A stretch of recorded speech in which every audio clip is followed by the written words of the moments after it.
Good morning, traders. This is a live no trade video. I have the pre-market top gainers organized by volume, and my plan says that I can only trade what's in the top three that's also a low float and also in my price range, right? So MARA is a low float, but it's not in my price range. Plus it's gapping down. Biol is a low float and it's in my price range. And number 3 is not a low float. So Biol is it. So that's the only one that I have on my watch list. But it never gave me an entry, so it didn't take a trade. My plan says that I have to mark out the high of the previous session. So in the aftermarket, it made a high of $1.33.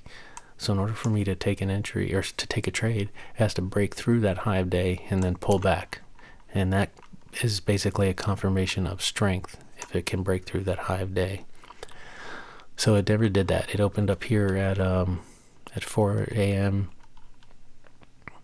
and it went from 126 to 129, and then it just immediately sold off and fell about 20%. So that's a big move to the downside. And then it started to reverse, and this is a risky trade if you take it, and it never went 2R from there anyway. And I don't trade that. Like I said, my plan says it has to break through the high of day. And notice that it wasn't even able to make it back up to the that previous high. So now it's got a lower high, which is a sign of weakness.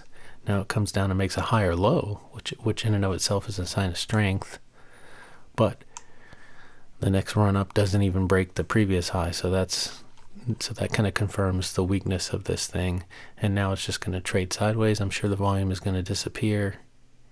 You see the volume numbers going down. It started with about 20,000 to 30,000 shares every minute, and now it's down in the hundreds. So volume is disappearing.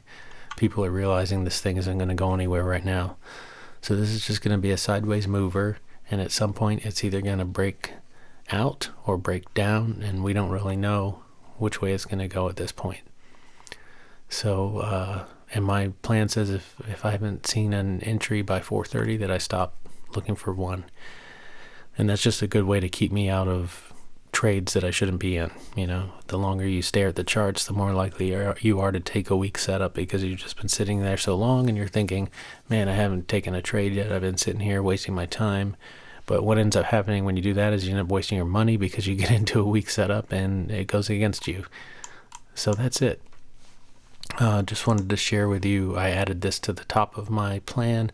Only trade low floats, less than 80 million free float shares. That's an old part of my plan, but this is the new part that are also in the top 3 volume. Again, that's old for pre-market, but what's new about it is that this is a rule now for both pre-market and market open, because yesterday I lost some trades that were actually good patterns, but they were nowhere near the top 3 volume.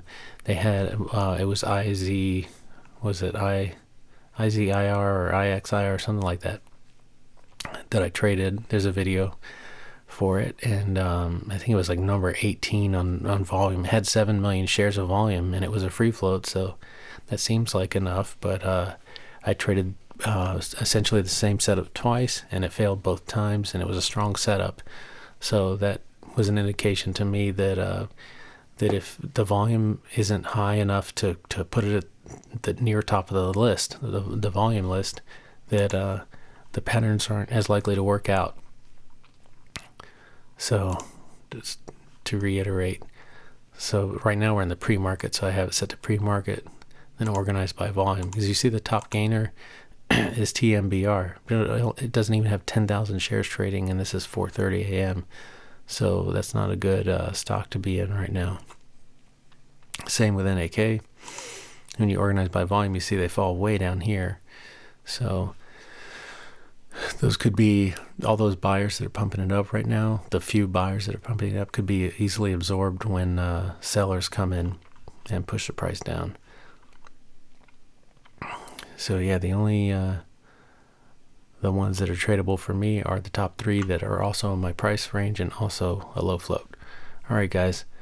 I will see you in the next video. I'm not going to be able to trade the market open today because I'm busy at that time, but I'll be back tomorrow. I'm going to stay away from the after hours as well, because I can't implement that new rule in the after hours because there's no way to organize. Well, you can organize the list by volume, but it's not accurate. It's showing you the volume from the day and the pre-market before, so you don't really know how much volume is there in the aftermarket. So that puts you at a lot higher risk. So I think I'm just going to stick to the pre-market and market open for now so that I can apply this rule. And I'll be back tomorrow during the pre-market and the market open. I'll definitely be around for that as well. So there should be some trades tomorrow, as long as there's some low floats in the top 3 and they're strong. They're breaking through their highs a day. So, all right, let me know if you have any questions, and I'll see you in the next video. Take care.